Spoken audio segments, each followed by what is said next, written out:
L'Exode, chapitre 20. Alors Dieu prononça toutes ces paroles en disant : Je suis l'Éternel, ton Dieu, qui t'ai fait sortir du pays d'Égypte, de la maison de servitude. Tu n'auras pas d'autre Dieu devant ma face. Tu ne te feras point d'image taillée, ni de représentation quelconque des choses qui sont en haut dans les cieux, qui sont en bas sur la terre, et qui sont dans les eaux plus bas que la terre. Tu ne te prosterneras point devant elles, et tu ne les serviras point. Car moi, l'Éternel, ton Dieu, je suis un Dieu jaloux, qui punit l'iniquité des pères sur les enfants jusqu'à la 3e et à la 4e génération de ceux qui me haïssent, et qui fait miséricorde jusqu'en 1000 générations à ceux qui m'aiment et qui gardent mes commandements. Tu ne prendras point le nom de l'Éternel, ton Dieu, en vain, car l'Éternel ne laissera point impuni celui qui prendra son nom en vain. Souviens-toi du jour du repos, pour le sanctifier. Tu travailleras 6 jours, et tu feras tout ton ouvrage. Mais le 7e jour est le jour du repos de l'Éternel, ton Dieu. Tu ne feras aucun ouvrage, ni toi, ni ton fils, ni ta fille, ni ton serviteur, ni ta servante, ni ton bétail, ni l'étranger qui est dans tes portes. Car en 6 jours, l'Éternel a fait les cieux, la terre et la mer, et tout ce qui est contenu. Et il s'est reposé le 7e jour.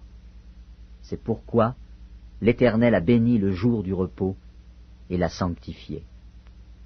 Honore ton père et ta mère, afin que tes jours se prolongent dans le pays que l'Éternel ton Dieu te donne. Tu ne tueras point, tu ne commettras point d'adultère, tu ne déroberas point, tu ne porteras point de faux témoignages contre ton prochain, tu ne convoiteras point la maison de ton prochain, tu ne convoiteras point la femme de ton prochain, ni son serviteur, ni sa servante, ni son bœuf, ni son âne, ni aucune chose qui appartienne à ton prochain. Tout le peuple entendait les tonnerres et le son de la trompette. Il voyait les flammes de la montagne fumante.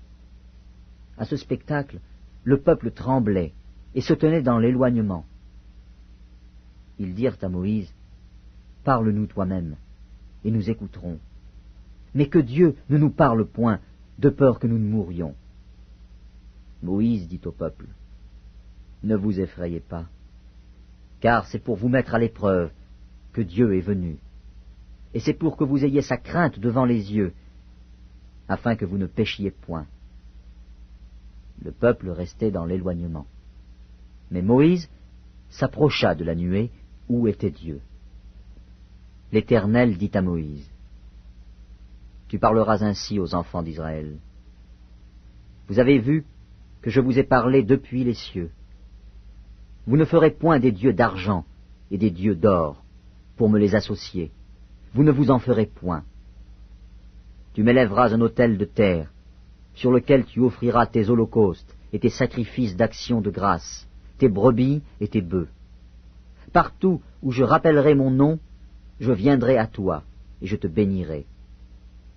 Si tu m'élèves un autel de terre, tu ne le bâtiras point en pierre taillée, car en passant ton ciseau sur la pierre, tu la profanerais.